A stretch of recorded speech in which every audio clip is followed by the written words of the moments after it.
Okay, good morning. So, naka-schedule po ng 20,000 check itong number 3 Ranger natin ngayon sa Ford. So, tingnan po natin yung kanyang milyahe. So, nailabas po ito ng April. So, April, May, June, July, August, September, October, November, December. So, 8 months old na po itong unit. So, ganun po kabilis. Sensya na po, ganito kadumi at galing sa site. Okay. So, 19,909 ang mileage niya. And ito po yung reminder ng Ford. Although kwan po ito, old school na proseso, papel-papel. Pero napakalaking bagay po nito. Kasi ito parang everyday reminder na ito yung next change oil mo. So, kung 19,990 tapos to 20,260, nasa 300 plus pa po yung difference. Pero hindi na po namin inaantay yung 350 kasi biglang pupunta sa malayong lugar. Then mamimiss out itong targeted mileage. Then mas sosobra po kasi yung pag-i-schedule sa kasa. Medyo may scheduling po kasi. So kapag ganun, kahit 350 plus pa po yung difference, ipapa-change oil na natin para lang mas maganda yung earlier than later. Okay? So far sa 18 months, yun po, yung first 4 months niya, nagpalit ng battery sa Manila. Factory defect ng battery. And very happy po tayo sa support ng Ford Libis.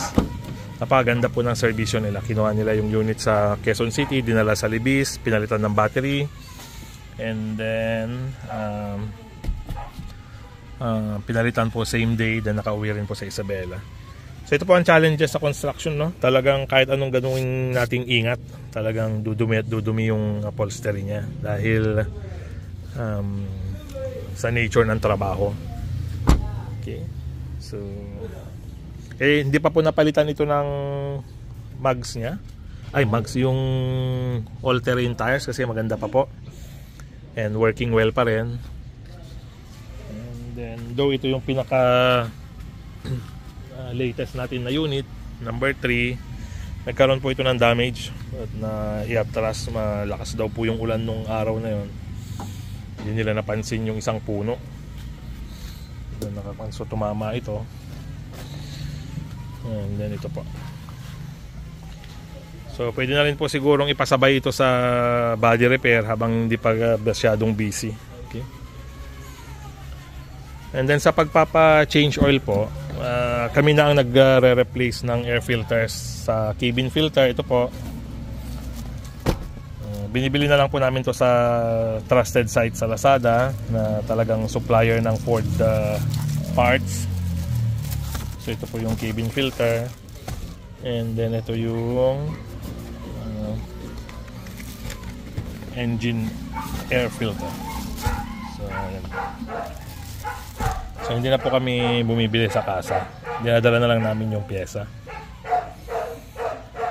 Okay.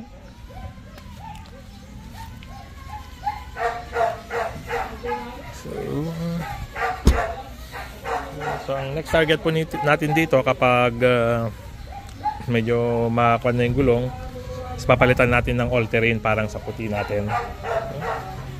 And then pinag-aaralan po natin na magpalagay ng fog light kasi malaking bagay po ito sa bundok lalo na pag sobrang foggy. Kaya lang pinag-aaralan pa po namin kung paano ilalagay na hindi gagalawin yung electrical wiring. Hindi sangot ito? Penta. So para hindi po natin magalaw yung warranty niya. Okay?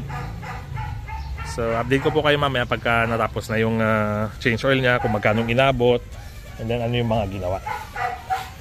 Okay? Salamat po. Okay, good evening.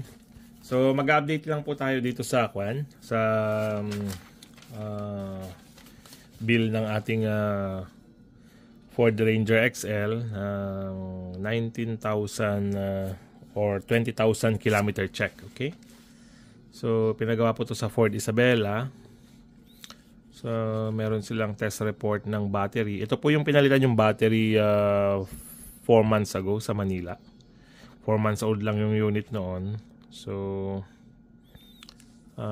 pinalitan ng Ford Libis. Thank you po sa kanilang napakagandang after sales support ng Ford.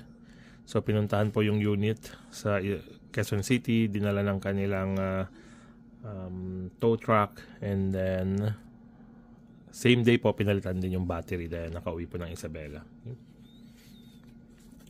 So ang pinalitan po is engine oil. 600 pesos ang unit price per liter, so 4,919.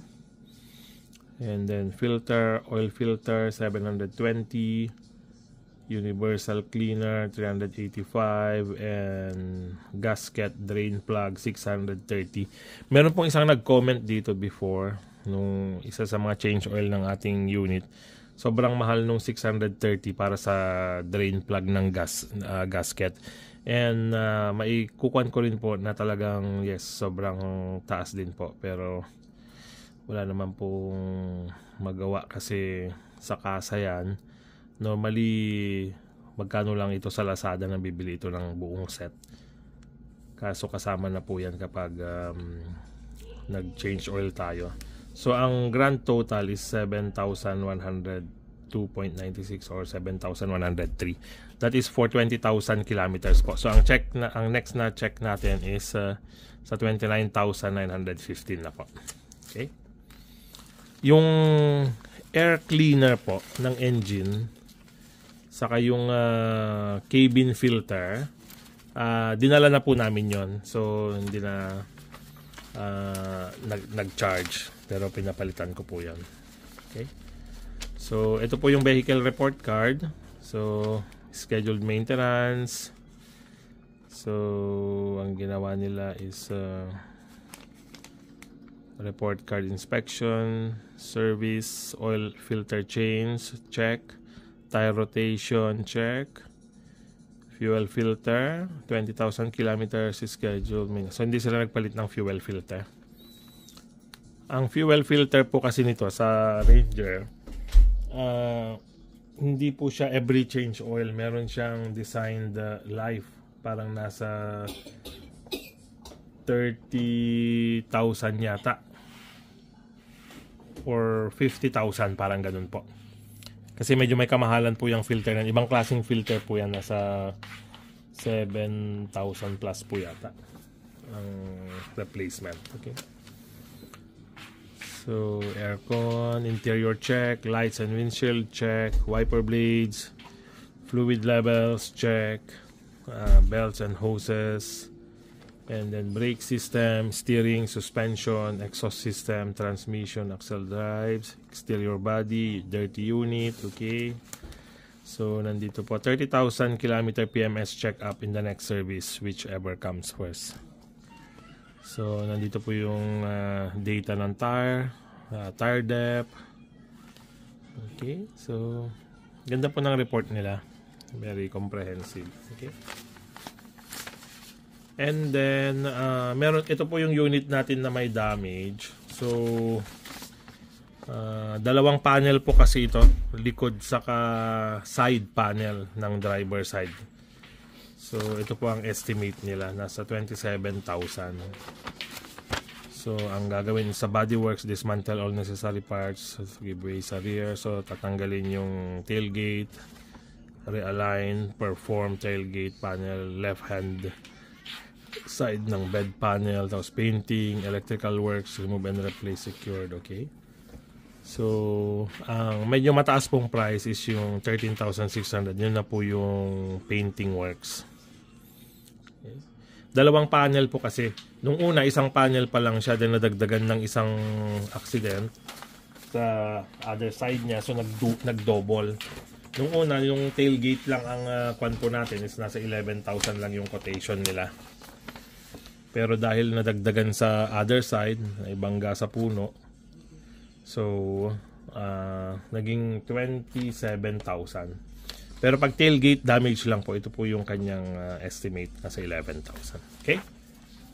So para sa akin po, reasonable naman po ang charge ng Ford. Okay, so sa Ranger, sa mga nagtatanong kung mataas ang maintenance, reasonable naman po. Pero may mga parts po na mahal, nagulat din po ako nung una, yung especially yung fuel filter. Ganun siya kamahal. Okay. So nasa i-double check ko po ulit, gagawa ako ng separate video para sa ating fuel filter, bakit ganun siya kamahal. And then ipapakita ko po yung location niya sa next opportunity para magka-idea lang po kayo bakit umabot siya sa ganun din. Okay? So yan po ang ating update ng 20,000 kilometers PMS para po sa ating Ford Ranger XL 2024. Okay? Salamat po!